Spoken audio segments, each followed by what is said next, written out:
ಪೂಜ್ಯ ಶ್ರೀಗಳೇ, ಈಗ ನಾನು ನಿಮ್ಗೆ ಬೆಳಿಗ್ಗೆಯೂ ಕ್ವೆಶ್ಚನ್ ಕೊಟ್ಟಿದ್ದೆ. ಇದಕ್ಕೆ ರಿಲೇಟೆಡ್ ಆಗಿದೆ ಅದು ಕೂಡ. ಈಗ ಸ್ವಲ್ಪ ನನ್ನೊಳಗೆ ಚೆಕ್ ಮಾಡಿದೆ.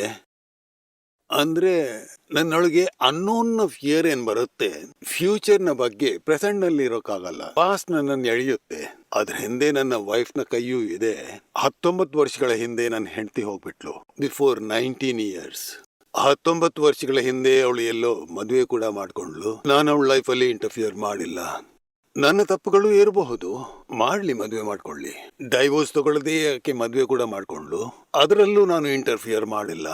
ಆದ್ರೆ ಈಗ ನಾನು ನೋಡದೆ ನನ್ನೊಳಗೆ ಫಿಯರ್ ಯಾವ್ದ್ರದ್ದು ಕ್ರಿಯೇಟ್ ಆಗ್ತಾ ಇದೆ ಅನ್ನೋನ್ನದ್ದು. ಮತ್ತೆ ಫ್ಯೂಚರ್ ನ ಬಗ್ಗೆ ಪದೇ ಪದೇ ನನಗೆ ಏಜ್ ಗ್ರೂಪ್ ನ ಲೆಕ್ಕದಲ್ಲಿ ಏಜ್ ನಂದು ಹೇಗೆ ಹೆಚ್ಚಾಗ್ತಿರುವಂತೆ ನನಗೆ ಭಯ ಉಂಟಾಗ್ತಾ ಇದೆ. ನನ್ಗೆ ಅನಿಸ್ತಾ ಇದೆ ಫೆಮಿನೈನ್ ಎನರ್ಜಿಯ ವತಿಯಿಂದ ಏನಾದ್ರೂ ಆಗಿರ್ಲಿಕ್ಕಿಲ್ವಲ್ಲ. ನನ್ಗೆ ಅಜ್ಞಾನದ ಭಯ ಅದು ಹಿಡಿತಾ ಇರಬಹುದು, ಅಥವಾ ನನಗೀಗ ತಿಳಿತಾ ಇಲ್ಲ. ಅದು ನಾನು ಅಸಮಂಜಸ ಸ್ಥಿತಿಯಲ್ಲಿದ್ದೇನೆ. ನಾನು ನಿಮ್ಗೆ ಬೆಳಗ್ಗೆಯೂ ಬರೆದು ಕೊಟ್ಟಿದ್ದೇನೆ. ಅದು ಕನ್ಫ್ಯೂಸ್ಡ್ ಮೈಂಡ್ ಆಗಿದೆ. ಒಂದು ವಿಷಯ ತಿಳ್ಕೊಳ್ಳಿ, ಇದು ವೈಫ್ನಿಂದಾಗಿ ಅಲ್ಲ, ಇದು ನಮ್ಮ ಇನ್ಸೆಕ್ಯೂರಿಟಿ ಫೀಲಿಂಗ್. ನಮ್ಮ ವಯಸ್ಸು ಹೆಚ್ಚುತ್ತಾ ಹೋದಾಗ ನಮ್ಗಿನ್ಯಾರು ಅಂತ, ಯಾರು ನನ್ನ ಕಾಳಜಿ ವಹಿಸ್ತಾರೆ? ನಾನು ರೋಗಿ ಆದರೆ, ನನ್ನ ಬಲಹೀನ ಶರೀರಕ್ಕೆ ಇಂಥ ರೋಗ ಬಂದಿದೆ, ಹಾಸಿಗೆಯಲ್ಲಿ ಬಿದ್ದುಬಿಟ್ರೆ ನನ್ನನ್ನು ಯಾರು ನೋಡ್ಕೋತಾರೆ? ಇನ್ಸೆಕ್ಯೂರಿಟಿ ಫೀಲಿಂಗ್ ಆಗುತ್ತೆ. ಮತ್ತೆ ಇನ್ಸೆಕ್ಯೂರಿಟಿಯಿಂದ ಅಜ್ಞಾತ ಭಯ ಇರುತ್ತೆ. ಯಾಕೆಂದ್ರೆ ಅಹಂಕಾರ, ಅದಕ್ಕೆ ಇನ್ಸೆಕ್ಯೂರಿಟಿ ಇದೆ. ಮತ್ತೆ ಅಹಂಕಾರಕ್ಕೆಯೇ ಭಯ ಇರುತ್ತೆ ಒಳಗಿನಿಂದ. ಅಂದ್ರೆ ನಂದೇನಾಗುತ್ತೆ? ನೀವು ಒಂದು ವಿಷಯ ಖಂಡಿತ ತಿಳ್ಕೊಳ್ಳಿ, ಏನು ಪ್ರಾರಬ್ಧದಲ್ಲಿ ಏನು ಬರ್ದಿದ್ದಾರೆ ಅದರಲ್ಲಿ ಏನು ಚೇಂಜ್ ಆಗ್ಲಿಕ್ಕಿಲ್ಲ. ಮತ್ತೆ ಏನಾಯಿತು ಅದು ಹೊರಟು ಹೋಯಿತು, ಗಾನ್ ಫಾರ್ ಎವರ್. ಈಗೇನು ವರ್ತಮಾನದಲ್ಲಿದೆ, ನೀವು ಇಲ್ಲಿವರೆಗೆ ತಲುಪಿದ್ದೀರಿ, ಆತ್ಮದ ಜ್ಞಾನದಲ್ಲಿರಿ. ಮತ್ತೆ ಜ್ಞಾನದಿಂದ ಈಗ ಇವರೇನಿದ್ದಾರೆ ಸುರೇಶ್ ಅವರು, ಅವರ ವ್ಯವಹಾರ, ಸುರೇಶ್ ಕುಮಾರ್ ಅವರ ವ್ಯವಹಾರ ಜ್ಞಾನದಿಂದ ಪೂರ್ತಿಗೊಳಿಸೋಣ. ಸುರೇಶ್ ಜಿ ಅವರಿಗೆ ತಿಳಿಸ್ಬೇಕು ಅಂದ್ರೆ ಏನು ಪ್ರಾರಬ್ಧದಲ್ಲಿದೆ ಅದರ ಲೆಕ್ಕಾಚಾರ ಖಂಡಿತ ಪೂರ್ತಿ ಆಗುತ್ತೆ. ಮತ್ತೆ ಹಸ್ಬೆಂಡ್ ಇದ್ದಾನೆ, ವೈಫ್ ಇದ್ದಾಳೆ, ಮಕ್ಕಳಿದ್ದಾರೆ, ಒಟ್ಟಿಗೆ ಎಲ್ಲರೂ ಒಟ್ಟಿಗೆ ಇದ್ರು ಕೂಡ ಹಾಸಿಗೆಯಲ್ಲಿ ಬಿದ್ದುಬಿಟ್ರೆ ಆಗ್ಲೂ ಮನೆಯಲ್ಲಿ ಪ್ರೀತಿಯಿಂದ ಸೇವೆ ಮಾಡ್ತಾರಾ, ಸೆಟ್ಟಿನಿಂದ ಸೇವೆ ಮಾಡ್ತಾರಾ, ನಮ್ಗೇನು ಗೊತ್ತಿಲ್ಲ. ನಮ್ಮ ಕರ್ಮದ ಆಧಾರದಿಂದಲೇ ನಮಗೆ ಸೇವೆ ಸಿಗುತ್ತೆ. ಮತ್ತೆ ನಾವ್ ಯಾಕೆ ಹೀಗೆ ಫಾರ್ಮ್ ತುಂಬಿಸ್ಬೇಕು? ರೋಗಿ ಆಗ್ತಾನೆ, ನನ್ನ ಗಮನ ಯಾರು ತಗೋತಾರೆ? ಮತ್ತೆ ನಾನು ಇನ್ನೊಬ್ಬರ ಸೇವೆ ಮಾಡ್ತಾ ಮಾಡ್ತಾ ನನ್ನ ದೇಹ ಯಾಕೆ ಬಿಡಬಾರ್ದು? ಲಾಸ್ಟ್ ಶ್ವಾಸದವರೆಗೆ ಬೇರೆಯವರ ಸೇವೆ ಯಾಕೆ ಮಾಡಬಾರ್ದು? ಭಾವನೆ ಇಡೀ ಲಾಸ್ಟ್ ವರೆಗೆ ಶ್ವಾಸದ ತನಕ ಇನ್ನೊಬ್ಬರ ಸೇವೆ ಮಾಡ್ತೇನೆ, ಮತ್ತೆ ಜೀವನ ಕಳೀತೇನೆ. ನನ್ಗೆ ಯಾರದ್ದು ಇವೆಲ್ಲ ಬೇಕು? ನನ್ನ ಗಮನ ಯಾರಿಡ್ತಾರೆ? ಹಾಸ್ಪಿಟಲ್ ಯಾರು ಕರ್ಕೊಂಡು ಹೋಗ್ತಾರೆ? ಔಷಧಿ ಸಿಗುತ್ತಾ ಇಲ್ಲ, ಹಣ ಇರುತ್ತಾ ಇಲ್ಲ, ಈ ವಿಚಾರಗಳನ್ನು ಬಿಟ್ಬಿಡಿ. ನಾನು ಇನ್ನೊಬ್ಬರ ಸೇವೆ ಮಾಡಬೇಕು, ಲಾಸ್ಟ್ ಶ್ವಾಸದ ತನಕ ನಾನು ಜೀವಿಸ್ಬೇಕು. ಮತ್ತೆ ನಾನು ಆತ್ಮದಲ್ಲಿ ಇದ್ಕೊಂಡು ಮೋಕ್ಷದ ಕಾರ್ಯ ಮಾಡಬೇಕು. ಈ ಅಹಂಕಾರ ಎಲ್ಲಿವರೆಗೆ ಸೆಕ್ಯೂರಿಟಿ ಹುಡುಕ್ತಾ ಇರುತ್ತೆ ಅಲ್ಲಿವರೆಗೆ ಅದಕ್ಕೆ ಭಯ ಭಯ ಇದ್ದೇ ಇರುತ್ತೆ. ಮತ್ತು ಅದೇ ಅಜ್ಞಾನತೆಯಿಂದ ಅಹಂಕಾರ ನಿಂತಿದೆ. ನೀವು ಜ್ಞಾನದಲ್ಲಿ ಇದ್ಕೊಂಡ್ರೆ ಆಗ ಶುದ್ಧಾತ್ಮದ ಜಾಗೃತಿ ಇರುತ್ತೆ. ಇನ್ಸೆಕ್ಯೂರಿಟಿ ಭಯ ಇದ್ರೆ ಅದು ಡಿಸ್ಚಾರ್ಜ್ನಲ್ಲಿ ಸುರೇಶ ಹೊಡೆದಿರುತ್ತೆ. ನೀವು ಶುದ್ಧಾತ್ಮದ ಜ್ಞಾನದಲ್ಲಿ ಇದ್ಬಿಡಿ. ಮತ್ತೆ ನಾನು ಶುದ್ಧಾತ್ಮ ವ್ಯವಸ್ಥಿತದಲ್ಲಿ ಏನಿದೆ ಸುರೇಶ್ನವರಿಗೆ ಆಗ್ಲಿ, ಅದು ನನ್ಗೇನೂ ಚಿಂತೆ ಇಲ್ಲ. ಯಾವುದೇ ಸಂಯೋಗ ಬರುವುದು ಸಂಭಾವದಿಂದ ಹೊರತೆಗಿತೇನೆ. ನಾನು ಶುದ್ಧಾತ್ಮದಲ್ಲಿ ಇದ್ಕೊಂಡು ನನ್ನ ಮೋಕ್ಷದ ಕಾರ್ಯ ಮಾಡಬೇಕು, ಅದನ್ನು ಮಾಡಬೇಕು, ಈ ನಿಶ್ಚಯ ಮಾಡಿ.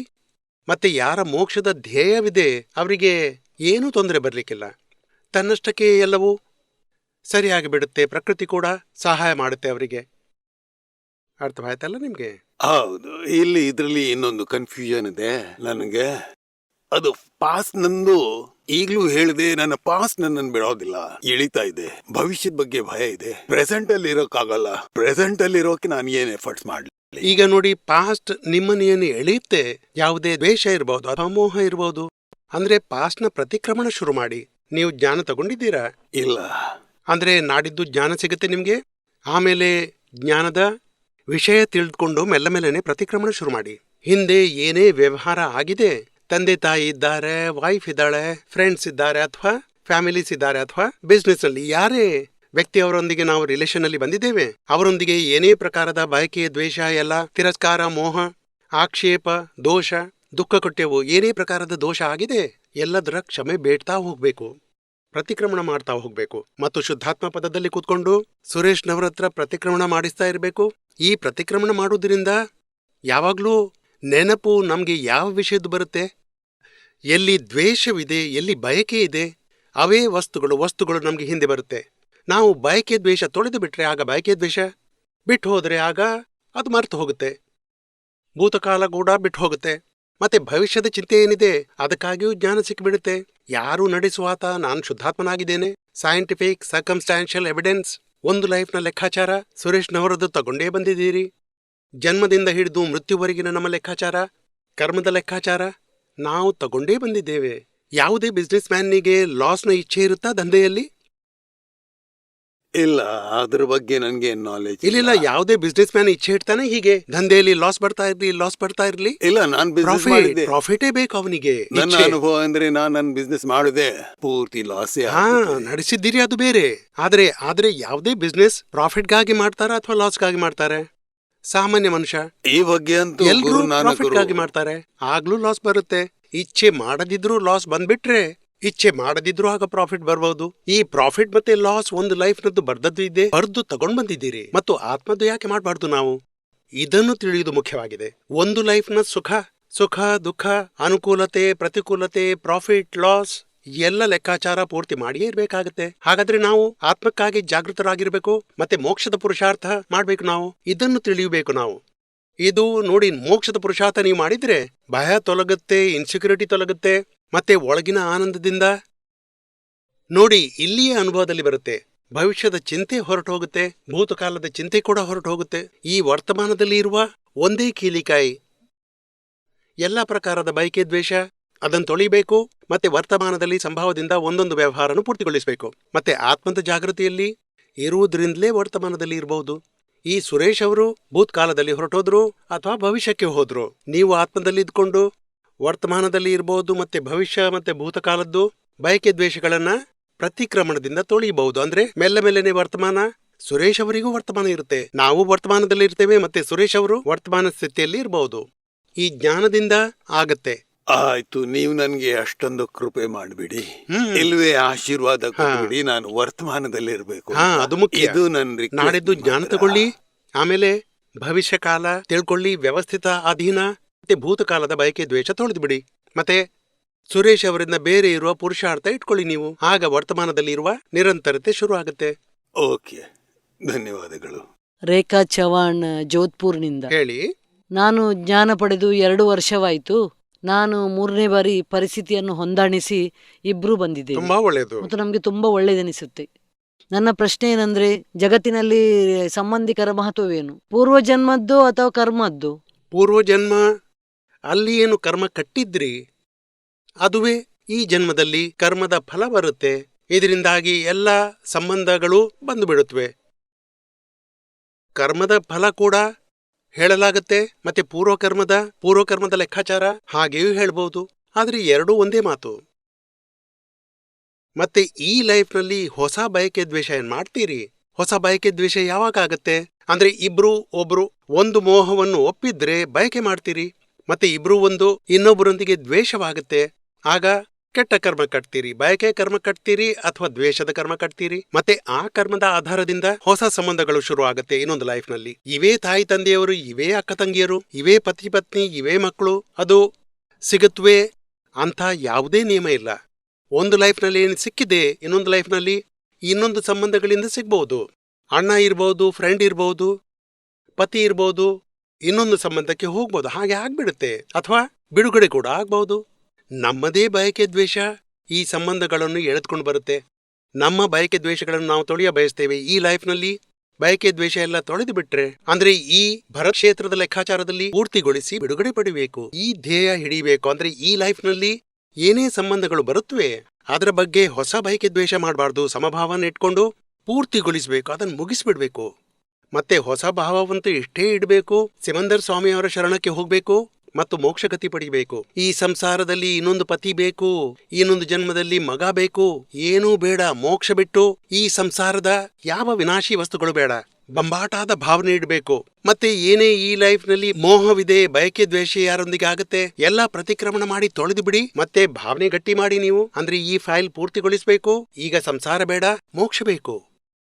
ಅರ್ಥವಾಯ್ತಲ್ಲ ನಿಮ್ಗೆ? ಮಗ ಮತ್ತು ಸೊಸೆಯನ್ನು ಕೂಡ ಕರ್ಕೊಂಡ್ ಬರ್ಲಿಕ್ಕಿತ್ತು, ಆಗ್ಲಿಲ್ಲ. ನೀವು ಆಶೀರ್ವಾದ ಕೊಡಿ, ನೆಕ್ಸ್ಟ್ ಟೈಮ್ ಕರ್ಕೊಂಡ್ ಬರ್ತೀನಿ. ಜೈ ಸಚ್ಚಿದಾನಂದ. ಭಾವನೆ ಇಡಿ. ಮಹೇಂದ್ರ ಸಿಂಗ್ ಗೌರ್. ಜೈ ಸಚ್ಚಿದಾನಂದ. ಹೇಳಿ. ನಾವಿಬ್ರು ಜ್ಞಾನ ತಗೊಂಡಿದ್ದೇವೆ, ಆದ್ರೆ ರಾಗದ್ವೇಷ ಆಗದಂತೆ ಮನೆಯಲ್ಲಿ ಹೇಗೆ ವ್ಯವಹರಿಸಬೇಕು? ಹಾ. ಈಗ ಇಬ್ರು ಬಂದಿದ್ದೀರಾ ಇಲ್ಲಿ? ಇಬ್ರು ಈ ಬಂದಿದ್ದೇವೆ. 5 ದಿನಗಳಲ್ಲಿ ಅದೇ ಕೀಲಿ ಸಿಗುತ್ತೆ ಹೇಗೆ ಒಟ್ಟಿಗೆ ಇರುವುದಂತ. ಸಂಭಾವದಿಂದ ಹೊರಗೆ ತೆಗಿಬೇಕು. ಅಪೇಕ್ಷೆ 0 ಮಾಡಿಟ್ಬಿಡಿ. ಆದರೂ ಅಪೇಕ್ಷೆ ಇದ್ಬಿಟ್ರೆ ಮಹೇಂದ್ರ ಸಿಂಗ್ನಿಗೆ ಇರುತ್ತೆ. ಅಪೇಕ್ಷೆ ಪೂರ್ತಿ ಆಗದಿದ್ರೆ ಆಗ ದುಃಖ ಕೊಡಬಾರ್ದು. ತಿಳಿಬೇಕು ಏನಾಗಿದೆಯೋ ಅದು ವ್ಯವಸ್ಥಿತ. ಸಂಯೋಗದಲ್ಲಿ ಅಪೇಕ್ಷೆ ಪೂರ್ತಿ ಆಗ್ತಿಲ್ಲ, ನನ್ನ ಲೆಕ್ಕಾಚಾರ ಅಪೇಕ್ಷೆ ಪೂರ್ತಿ ಆಗ್ತಿಲ್ಲ, ಇವರ ದೋಷವಲ್ಲ. ನೀವು ನೋಡಿ, ಒಂದೇ ವಿಷಯ ಇಟ್ಕೊಂಡು ಹೋಗಿ ಅಪೇಕ್ಷೆ ಇಡಬಾರ್ದು, ಆಗದಿದ್ರೆ ದುಃಖ ಕೊಡಬಾರ್ದು, ಆಗದಿದ್ರೆ ದುಃಖಿ ಕೂಡ ಆಗ್ಬಾರ್ದು. ಸಮಾಧಾನ ಜ್ಞಾನದಿಂದ ತನ್ನಿ. ಇಲ್ಲ, ಅಪೇಕ್ಷೆ ಪೂರ್ತಿ ಆಗದ್ರಿಂದಾಗಿ ಅದರ ಕಾರಣ ಸಂಯೋಗವಾಗಿದೆ, ನಮ್ಮ ಪುಣ್ಯ ಪಾಪದ ಲೆಕ್ಕಾಚಾರ, ಯಾರ ದೋಷವೂ ಇಲ್ಲ. ಮತ್ತು ಒಬ್ಬರಿನ್ನೊಬ್ಬರ ಸುಖಕ್ಕಾಗಿ ಯೋಚಿಸಬೇಕು. ಈಗಂತೂ ಇಬ್ರು ಜ್ಞಾನದವರಾಗಿದ್ದೀರಿ ಅಂದ್ರೆ ಸತ್ಸಂಗ ಅದರ ಸಂಪರ್ಕದಲ್ಲಿ ಹೆಚ್ಚಾಗಿರಿ.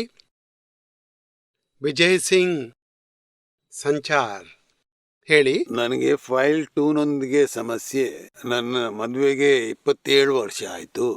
ಇಲ್ಲಿ ತನಕ ಆಕೆ ಅಡ್ಜಸ್ಟ್ಮೆಂಟ್ ಮಾಡಿಸ್ತಾ ಹೋದೆ ಮಾವನೊಂದಿಗೆ. ಈಗಂತಾರೆ ಎಷ್ಟರವರೆಗೆ ಅಡ್ಜಸ್ಟ್ಮೆಂಟ್ ಮಾಡ್ಲಿ ನಾನು ಅಂತ.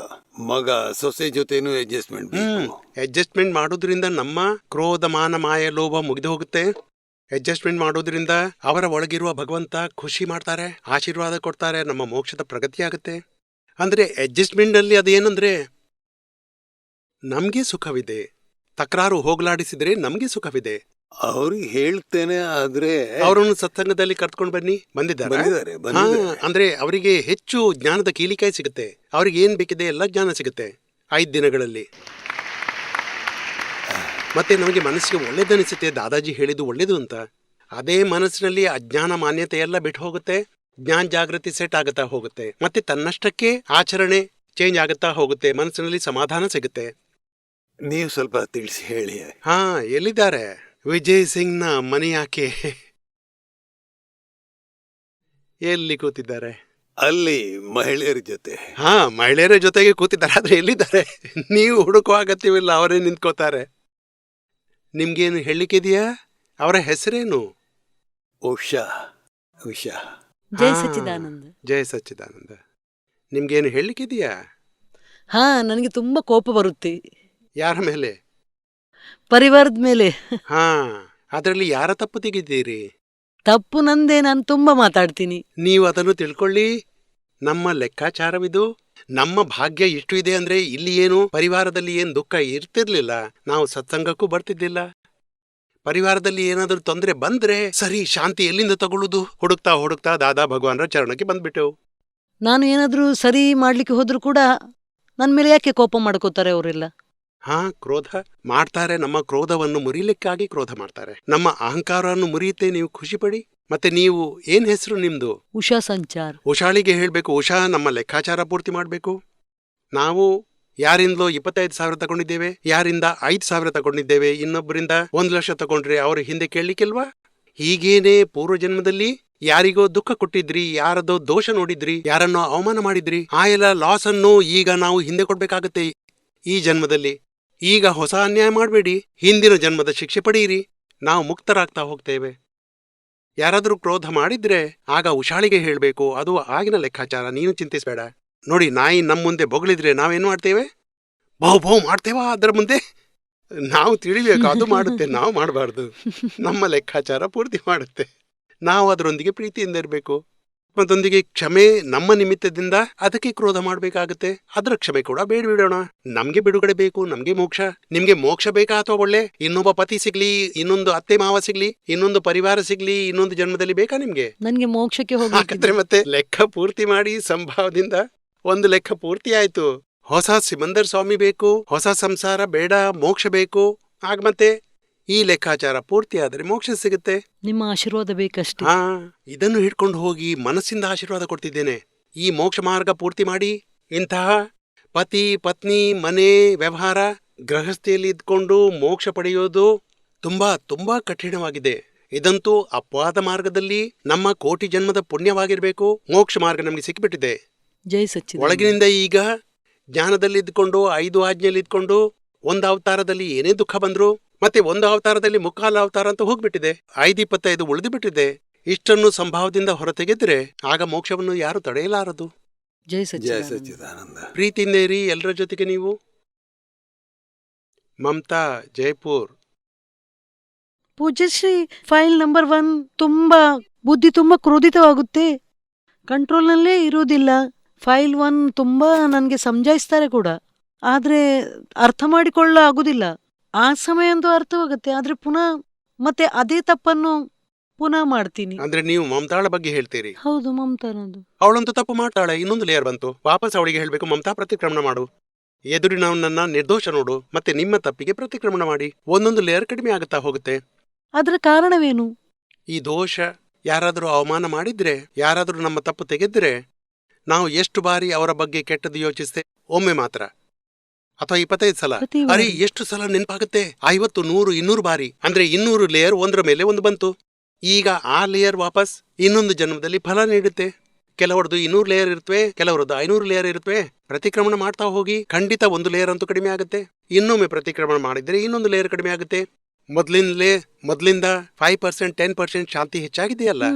5%. ಹಾಗಾದ್ರೆ ತುಂಬಾ ಒಳ್ಳೇದು. ಫ್ಯಾನ್ ಸ್ಲೋ ಆದ್ರೆ ನಾವು ಎಣಿಸ್ತೀವಿ ಈಗ ಬಂದಾಗುತ್ತೆ. ಯಾಕೆಂದ್ರೆ ಇಲ್ಲಿ ಸ್ವಿಚ್ ಆಫ್ ಮಾಡಿದ್ರೆ ಅದು ನಿಲ್ಬೇಕು. 1 ಮಿನಿಟ್ನಲ್ಲಿ ನಿಲ್ಲಿಕ್ಕಿಲ್ಲ. ಆದ್ರೆ ಶುರುವಾಗಿದೆ, ಈಗ ಅದು ಕೊನೆಗೆ ಅದು ನಿಂತು ಬಿಡುತ್ತೆ. ನಮ್ಮ ವತಿಯಿಂದ ಯಾರ ದೋಷವಾದ್ರೂ ಕಾಣಿಸಿದ್ರೆ, ನಮ್ಮ ಕಡೆಯಿಂದ ಯಾರಿಗಾದ್ರೂ ದುಃಖ ಕೊಟ್ರೆ, ಹೌದು, ಅಷ್ಟನ್ನು ನೀವು ಸುಧಾರಿಸಿ. ಮಮತಾಳಿಗೆ ಹೇಳಿ, ಯಾರಿಗೂ ದುಃಖ ಕೊಡೋದನ್ನು ನಿಲ್ಲಿಸಿ. ಯಾರ ದೋಷ ನೋಡುದು, ಯಾರಾದರೂ ನಮ್ಮ ತಪ್ಪು ತೆಗೆದ್ರೆ ಅದನ್ನು ಜಮೆ ಮಾಡಿ. ಇಲ್ಲ, ಒಳ್ಳೇದು ನಂದು, ನಾನ್ ಸುಧಾರಿಸ್ತೇನೆ, ಮತ್ತೆ ಈ ತಪ್ಪುಗಳನ್ನ ಇದರಿಂದ ಹೊರ ಬರ್ಬೇಕು. ಒಳ್ಳೇದಾಯ್ತು, ನೀನ್ ಹೇಳಿದಿ. ಪೂಜ್ಯಶ್ರೀ, ಮಾತಿನಿಂದ ಏನೂ ಆಗೋದಿಲ್ಲ. ಇಲ್ಲ, ಸ್ವಲ್ಪ ಹೊತ್ತಿನ ನಂತರ ಮಾಡಿ. ಈ ಸಾಮಾಯಿಕದಲ್ಲಿ ಕೂತ್ಕೊಳ್ಳಿ 10-15 ನಿಮಿಷ, ಕಣ್ಣು ಮುಚ್ಚಿಕೊಂಡು ನಮ್ಮ ತಪ್ಪುಗಳನ್ನು ಸುಧಾರಿಸಿ. ಪ್ರತಿಕ್ರಮಣ ಪ್ರತ್ಯಾಖ್ಯಾನ ಮಾಡಿ, ಎದುರಿನವನನ್ನ ನಿರ್ದೋಷ ನೋಡಿ, ಅವರ ಶುದ್ಧಾತ್ಮ ನೋಡಿ, ಶಕ್ತಿ ಬೇಡಿ. ಆಗ ಸ್ವಲ್ಪ ಸ್ವಲ್ಪ ಹೆಚ್ಚುತ್ತೆ ಶಕ್ತಿ. ನೀವು ಆಶೀರ್ವಾದ ಮಾಡಿ. ಆಶೀರ್ವಾದವಿದೆ. ಈ ವಿಧಿಯಲ್ಲಿ ಎಲ್ರಿಗೂ ಆಶೀರ್ವಾದ ಸಿಕ್ಕೇ ಸಿಗುತ್ತೆ. ಈ ವಿಧಿ ಮಾಡ್ತೇವಲ್ಲ ಶುದ್ಧಾತ್ಮದು, ಆಗ ಎಲ್ಲ ಪ್ರಕಾರದ ಆಶೀರ್ವಾದ ಸಿಕ್ಕಿಬಿಡುತ್ತೆ. ನಮ್ಮ ತಂತಿ ಜಾಯಿನ್ ಆಗುತ್ತೆ ದಾದಾ ಭಗವಾನ್ರ ಜೊತೆಗೆ. ಪೂಜ್ಯಶ್ರೀ, ಮತ್ತು ಫೈಲ್ ನಂಬರ್ 1 ಮರೆಯುವ ಬುದ್ಧಿ ಕೂಡ ಬಹಳ ಹೆಚ್ಚಿದೆ. ಇಲ್ಲ, ಅದು ಮರೆಯೋ ಸ್ವಭಾವ ಅಲ್ಲ, ನಮ್ಮ ಚಿತ್ತದ್ದು ಏಕಾಗ್ರತೆ ಇಲ್ಲ. ಮತ್ತೆ ಸಂಸಾರ ಇರ್ಲಿ, ಸತ್ತೋಗ್ಲಿ, ಏನ್ ಮಾಡ್ಬೇಕು? ನಾವು ಈ ದ್ವೇಷ ಇಡ್ತೇವೆ. ನಿಶ್ಚಯ ಮಾಡಿ ಒಂದೊಂದು ಕೆಲಸ, ಯಾರಿಗೂ ದೋಷ, ಯಾರಿಗೂ ಬೊಬ್ಬೆ ಹಾಕಬಾರ್ದು, ಅಂಥ ವ್ಯವಹಾರ ಮಾಡಬೇಕು. ಮತ್ತೆ ನಿಶ್ಚಯ ಮಾಡಿ ಸರಿಯಾಗಿ ನೆನ್ಪಿಡ್ಬೇಕು, ಮತ್ತೆ ಕೆಲಸ ಪೂರ್ತಿ ಮಾಡಬೇಕು. ಮತ್ತೆ ಯಾವ ವಸ್ತುಗಳನ್ನು ಎಲ್ಲಿಂದ ತೆಗೆದಿದ್ದೀರಿ ಅಲ್ಲೇ ಇಡಬೇಕು. ಆಗ ಮತ್ತೆ ಮರೆಯುವ ಸ್ವಭಾವ ನಿಜವೆಂದ್ರೆ ನಿಶ್ಚಯದ ಕಡಿಮೆ ಆಗಿದೆ, ಹಾಗಾಗಿ ಎಲ್ಲ ಮರೆತು ಮರೆಯುವ ವ್ಯವಹಾರ ಕಾಣಿಸುತ್ತೆ, ಮರೆಯುವಂಥದ್ದು. ಪೂಜ್ಯಶ್ರೀ, 2ನೇ ಪ್ರಶ್ನೆ ಬರ್ದಿದೆ, ಅದು ಮರೆತು ಬಿಟ್ಟೆ. ನನ್ಗೆ ಬೇಕಾದ್ದು ಸಿಗದಿದ್ರೆ ತುಂಬಾ ಭಗೋಟ ಬರುತ್ತೆ. ಹೊಸ್ತು ಪೂರೈಸದಿದ್ರೆ ಖುಷಿ ಮಾಡ್ಬೇಕು ನೀವು. ಮಮತಾಳಿಗೆ ಭಗೋಟ ಬರ್ಲಿ, ಅವಳದು ಮೊಹ ಮುರಿಯುತ್ತೆ. ನಾವು ಖುಷಿ, ನಾನು ಇಂತ ಹೇಳ್ತೇನೆ, ಈ ಅಹಂಕಾರ ಮುರಿಯುತ್ತೆ, ಅದು ಒಳ್ಳೇದು. ಮತ್ತೆ ಯಾರನ್ನು ದೋಷಿತ ನೋಡಬಾರ್ದು. ಇವ್ರು ಹೀಗೇನೆ, ಇವನು ಹೀಗೆ, ಅವನು ಹಾಗೆ. ನಮ್ಮ ಪುಣ್ಯ ಪಾಪದ ಲೆಕ್ಕಾಚಾರ, ವ್ಯವಸ್ಥಿತದ ಲೆಕ್ಕಾಚಾರ, ಯಾರ ದೋಷವೂ ಇಲ್ಲ. ಮೆಲ್ಲ ಮೆಲ್ಲನೆ ತಿಳಿಯೋದ್ರಿಂದ ಶಾಂತಿ ಹೆಚ್ಚುತ್ತೆ, ಮತ್ತೆ ನಿರ್ದೋಷವೂ ಕಾಣಿಸುತ್ತೆ. ಏನು? ಜೈ ಸಚ್ಚಿದಾನಂದ. ಮೋನಾ ನಾಯರ್. ಮೊದಲ ಬಾರಿ ಬಂದಿದ್ದೇನೆ ದೀಪಕಣ್ಣ, ಬಂದು ಬಹಳ ಖುಷಿ ಅನಿಸ್ತಿದೆ. ಅಸೀಂ ಜೈ ಜಯಕಾರ ನಾವೆಲ್ಲ ಮಾಡ್ತಿದ್ದೆವು ಅಲ್ಲಿ ತಾಯಿ ಮನೆಯಲ್ಲಿಯೂ ಗಂಡನ ಮನೆಯಲ್ಲೂ ಕೂಡ, ಮತ್ತು ಸತ್ಸಂಗ ಕೂಡ ನಮ್ಮ ಮನೆಯಲ್ಲಿ ಆದಾಗ ಎಲ್ರಿಗೆ ಸಂತೋಷವಾಯಿತು. ಇಲ್ಲಿ ಬಂದು ಬಹಳ ಸಂತೋಷವಾಗ್ತಿದೆ. ಮೊದಲ ಬಾರಿ ಬಂದಿದೆ, ಬಹಳ ಖುಷಿ ಅನಿಸ್ತದೆ. ಆದ್ರೆ ದೀಪಕಣ್ಣ, ಫೈಲ್ 1 ಪ್ರತಿಕ್ರಮಣ ಮಾಡ್ತೇನೆ, ಆದ್ರೆ ಪುನಃ ಏನಾದ್ರೂ ಜಂಜಾಟ ಆಗಿಯೇ ಆಗತ್ತೆ. ನಿಶ್ಚಯ ಮಾಡಿ ನನ್ಗೆ ಅಡ್ಜಸ್ಟ್ಮೆಂಟ್ ತಗೋಬೇಕು. ದೋಷ ನೋಡಬಾರ್ದು, ಮತ್ತು ಏನೇ ದೋಷ ಕಾಣಿಸಿದ್ರೆ ಅದರ ಪ್ರತಿಕ್ರಮಣ ಮಾಡಿ. ಪ್ರತಿಕ್ರಮಣ ಮಾಡ್ತೇನೆ, ಆದ್ರೆ ದೋಷ ಕಾಣಿಸುತ್ತೆ, ಪ್ರತಿಕ್ರಮಣ 2 ಮಾಡ್ತೀರಿ. ಹಾಗಲ್ಲ, ಒಂದೊಂದು ದೋಷದ್ದು 25 ಬಾರಿ ಪ್ರತಿಕ್ರಮಣ ಮಾಡಿ. ಇಲ್ಲ, ನನ್ಗೆ ಯಾರನ್ನು ದೋಷಿತ ನೋಡ್ಲಿಕ್ಕಿಲ್ಲ, ಶುದ್ಧಾತ್ಮ ಭಗವಂತ ಈ ಫೈಲ್ ಅನ್ನು ಸಂಭಾವದಿಂದ ಹೊರತೆಗೀರಿ, ಮತ್ತೆ ಪ್ರೀತಿಯಿಂದ ಇರಬೇಕು ಅಂತ ಶಕ್ತಿ ನನ್ಗೆ ಕೊಡಿ. ಆಯ್ತು. ಮೆಲ್ಲ ಮೆಲ್ಲನೆ ಕಡಿಮೆ ಆಗುತ್ತೆ ವ್ಯವಹಾರ. ರಾಮಚಂದ್ರ, ನೆವಾಡ, ಅಜ್ಮೇರ್, ರಾಜಸ್ಥಾನ. ನನ್ ಮನಸ್ಸು ಸಂಸಾರದಲ್ಲೇ ಯಾಕೆ ಸಿಕ್ಕಾಕೊಂಡಿರುತ್ತೆ? ಅದು ಮನಸ್ಸು ಅಂದ್ರೆ ಪೂರ್ವ ಜನ್ಮದ ಲೆಕ್ಕಾಚಾರ. ಮತ್ತೆ ಹಿಂದಿನ ಜನ್ಮದಲ್ಲಿ ಅಜ್ಞಾನತೆ ಇತ್ತು, ಸಂಸಾರದ ಬಯಕೆ, ದ್ವೇಷ, ಮೋಹ ಇತ್ತು. ಅದು ಸಂಸಾರದ್ದೇ ತಿಳಿಸುತ್ತೆ. ಈಗ ಇಂದಿನ ತಿಳುವಳಿಕೆ ನೀವು ಬದಲಿಸಿ. ಇಂದು ನಾವು ಒಳ್ಳೆ ತಿಳುವಳಿಕೆಯಿಂದ ಇರಬೇಕು. ಮನಸ್ಸಿನ ತಿಳುವಳಿಕೆ ಹಿಂದಿನ ಜನ್ಮದ ಲೆಕ್ಕಾಚಾರ. ಹಿಂದಿನ ಜನ್ಮದಲ್ಲಿ ಏನು ಅಭಿಪ್ರಾಯ ಕೊಟ್ಟಿದ್ರಿ ಸಂಸಾರಕ್ಕಾಗಿ, ಅದನ್ನೇ ಮನಸ್ಸು ಹೇಳುತ್ತೆ. ಅದಕ್ಕಾಗಿ ಮನಸ್ಸಿನ ಆಧಾರದಿಂದ ನಡಿಬಾರ್ದು. ಇಂದಿನ ತಿಳುವಳಿಕೆ ಧ್ಯೇಯದಂತೆ ನಡಿಬೇಕು. ಮನಸ್ಸನ್ನು ಬೇರೆಯಾಗಿರಿಸಿ ಮತ್ತೆ ಮನಸ್ಸು ತಿಳಿಸಿದ್ದೆ ಅದನ್ನು ಬೇರೆ ರೀತಿಯಿಂದ ನೋಡಿ ಜ್ಞಾತಾಪದದಲ್ಲಿರಿ. ಜ್ಞಾನದಿಂದ ಇದೇ ಜಾಗೃತಿ ನಿಮ್ಗೆ ಸಿಗುತ್ತೆ. ಏನು ಶ್ರಮದ್ದು ಆತ್ಮದೊಂದಿಗೆ ಹೇಗೆ ಯಾವಾಗ ಸಾಕ್ಷಾತ್ಕಾರ? ನಾಡ್ದು ಆಗ್ಬಿಡುತ್ತೆ. ನೀವೀಗ ಬಂದಿದ್ದೀರಿ 5 ದಿನಕ್ಕಾಗಿ, ಇವೆಲ್ಲ ಜ್ಞಾನ ಸಿಗುತ್ತೆ. ಮತ್ತು ಈ ಆಜ್ಞೆ ಏನಿದೆ ಅದರಲ್ಲಿರುವ ನಿರ್ಧಾರ ಮಾಡಬೇಕು. ಇದರಿಂದಾಗಿ ಸಂಸಾರದಲ್ಲಿಯೂ ಸಮತಾಭಾವದಲ್ಲಿ ವ್ಯವಹಾರ ಪೂರ್ತಿಯಾಗತ್ತೆ, ಮೋಕ್ಷಕ್ಕೆ ಹೋಗಿಬಿಡುತ್ತೇವೆ. ಉಳಿದ ಸದಸ್ಯರಿಂದ ನಮ್ಮ ಸ್ವಾರ್ಥಪೂರ್ಣ ಭಾವನೆ ಹೇಗೆ ಕೊನೆಗೊಳ್ಳುತ್ತೆ? ಪರಸ್ಪರ ಆತ್ಮಗಳನ್ನು ತಿಳಿಯುವ ಅವಕಾಶ ಯಾವಾಗ ಸಿಗುತ್ತೆ? ಬೇರೆ ಯಾವ ಅಪೇಕ್ಷೆಯನ್ನೂ ಇಡಬೇಡಿ. ನಾವು ನಮ್ಮ ವತಿಯಿಂದ ನಿಸ್ವಾರ್ಥದಿಂದ ಇದ್ರೆ ಸ್ವಾರ್ಥ ಬುದ್ಧಿ ಉಪಯೋಗಿಸಬಾರ್ದು. ನಾವು ಮನಸ್ಸಿಂದ ಸಿನ್ಸಿಯರ್ಲಿ ಹಾರ್ಟಿಲಿ ವ್ಯವಹಾರ ಪೂರೈಸಬೇಕು. ದಾದಾಜಿಯವರ ಆಜ್ಞೆ ಇದೆ, ಸಮಭಾವ ಸಂಭಾವದಿಂದ ಫೈಲ್ ಅನ್ನು ಮುಗಿಸ್ತಾ ಹೋಗಿ. ನಾವು ಅದನ್ನೇ ಜಾಗೃತಿಯಲ್ಲಿ ಇಟ್ಕೊಂಡ್ರೆ ಆಗ ತನ್ನಷ್ಟಕ್ಕೆ ಎಲ್ಲ ವ್ಯವಹಾರ ಕೂಡ ಪೂರ್ತಿ ಆಗುತ್ತಾ ಹೋಗುತ್ತೆ. ನಾವು ಯಾರ ಬಗ್ಗೆಯೂ ಅಪೇಕ್ಷೆ ಇಟ್ಕೊಡೋದು, ಎಲ್ಲರ ಅಪೇಕ್ಷೆ ಎಷ್ಟಾಗುತ್ತೋ ಅಷ್ಟು ಪೂರೈಸಬೇಕು. ಪೂರೈಸ್ಲಿಕ್ಕೆ ಆಗದಿದ್ರೆ ಪ್ರತಿಕ್ರಮಣ ಮಾಡಬೇಕು. ಆದ್ರೆ ನಾವು ಯಾರ ಬಗ್ಗೆನೂ ಅಪೇಕ್ಷೆ ಇಟ್ಕೊಡೋದು, ನಾವು ನಮ್ಮ ಆತ್ಮದ್ದು ಪುರುಷಾರ್ಥದಲ್ಲಿರ್ಬೇಕು ಅಂದ್ರೆ ಎಲ್ಲ ಪ್ರಕಾರದ ತಲೆಬಿಸಿ ಹೋಗ್ಬಿಡುತ್ತವೆ. ಆತ್ಮಕ್ರಿಯೆ ಮೋಕ್ಷದ ಸರಳ ನೇರ ಉಪಾಯ, ಅದನ್ನು ದಯವಿಟ್ಟು ಆತ್ಮಜ್ಞಾನಿಯನ್ನು ಹುಡುಕಿ ಅವರ ಶರಣದಲ್ಲಿ ಹೋಗಿ ಮತ್ತು ಅವರ ಆಜ್ಞೆಯಲ್ಲಿ ಇದ್ದುಕೊಂಡು ಮೋಕ್ಷದ ಪ್ರಾಪ್ತಿ ಆಗತ್ತೆ, ಅದರ ಗ್ಯಾರಂಟಿ ಇದೆ. ಜಯ ಸಚ್ಚಿದಾನಂದ. ಕಾಜಲ್. ಜೈ ಸಚ್ಚಿದಾನಂದ ಪೂಜ್ಯಶ್ರೀ ಅವರೇ, ಹೇಳಿ. ನನಗೆ ತುಂಬಾ ಕೋಪ ಬರುತ್ತೆ. ಆದ್ರೆ ಇಲ್ಲಿ ನಾನು ನಿಮ್ಮ ಚರಣವಿಧಿಗೆ ಬರಬೇಕು, ವಾಪಸ್ ನನಗೆ ಇಲ್ಲಿ ಬರಬೇಕು. ಪ್ರತಿ ಪ್ರೋಗ್ರಾಮ್ಗೆ ನನ್ನನ್ನು ಇಲ್ಲಿ ಕರೀರಿ. ತುಂಬಾ ಒಳ್ಳೇದು. ಯಾರ ಮೇಲೆ ಸಿಟ್ಟು ಬರುತ್ತೆ? ತನ್ನ ಮೇಲೆ. ನಿಮ್ಮ ಗಂಡನ ಮೇಲೆ. ಮತ್ತೆ ಯಾರು ಸಿಗ್ತಾರೆ? ಹೊರಗಿನವರು ಯಾರು ನಿಮ್ಗೆ ಸಿಗ್ಲಿಕ್ಕಿಲ್ಲ. ಒಬ್ಬನೇ ಪಾಪ ಇದ್ದಾನೆ ಸರಿ ಮಾಡ್ಲಿಕ್ಕಾಗಿ. ಆದರೆ ಕ್ರೋಧದಿಂದ ಯಾರಿಗೂ ದುಃಖ ಕೊಡುವುದು, ನಮ್ಗೆ ದುಃಖ ಕೊಡೋದು ಇಷ್ಟವಾಗತ್ತಾ ಯಾರಿಗಾದ್ರೂ? ಇಲ್ಲ. ಅಂದ್ರೆ ಪ್ರತಿಕ್ರಮಣ ಮಾಡಿ ನೀವು. ನನ್ನ ಇಚ್ಛೆ ಇಲ್ಲ ಕ್ರೋಧ ಮಾಡೋದು, ಆದ್ರೂ ಆಗಿ ಹೋಯ್ತು, ನಾನು ಮನಸ್ಸಿಂದ ಪಶ್ಚಾತ್ತಾಪ ಪಡ್ತೇನೆ, ನನ್ನನ್ನು ಕ್ಷಮಿಸಿಬಿಡಿ, ಇಂಥ ತಪ್ಪು ಮಾಡದಂತೆ ಶಕ್ತಿ ಕೊಡಿ. ಬಾರಿ ಬಾರಿ ಅವರ ಒಳಗೆ ಕೂತಿರುವ ಶುದ್ಧಾತ್ಮನಿಂದ ಕ್ಷಮೆ ಬೇಡಿ. ಕ್ರೋಧ ಕೂಡ ಕಡಿಮೆ ಆಗುತ್ತಾ ಹೋಗುತ್ತೆ, ವ್ಯವಹಾರನೂ ಒಳ್ಳೇದಾಗುತ್ತೆ.